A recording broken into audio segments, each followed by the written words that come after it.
வணக்கம் மக்களே. நம்ம திருப்பூர் மாவட்டம் பூளவாடிக்கு பக்கத்தாலேங்க ஒரு பல்லாக்கோவில் என்ற ஒரு கோயிலுக்கு போயிருந்தோம். அந்த கோயிலை சிவன் தானா முளைச்சதாகவும் திருமலை நாயக்கர் காலத்தில் கட்டப்பட்டதாகவும் சொல்லுதுங்க. இந்த கோயில் ஒரு 500 வருஷத்துக்கு கிட்ட குறையாது. ஏன்னா எங்கள் தாத்தா பாட்டி காலத்திலேருந்து இங்கே வர்றாங்க போகிறாங்க. இந்த சிவனுக்கு ரொம்ப சக்தி ஜாஸ்திங்க. இதுக்கு ஒரு கதையே இருக்குது. இந்த கோயில் கட்டினதுக்கு ஒரு கதையே இருக்குது.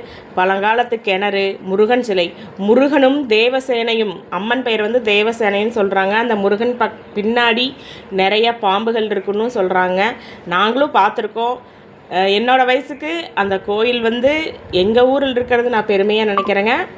ரொம்ப சந்தோஷம். முருகனை பார்த்துக்குங்க, அழகான முருகன். இந்த கோயில் சிலைக்கு பின்னாடி தான் பாம்பு அடிக்கடி வரும்னு சொல்லுவாங்க.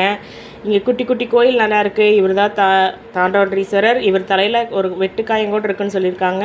அதுக்கு பக்கத்தால் ஒரு காளி கோயில் இருக்குங்க. பல்லா கோயில் காளியம்மன் சொல்லுவாங்க. போங்க, தரிசிச்சுட்டு வாங்க. நன்றி, வணக்கம்.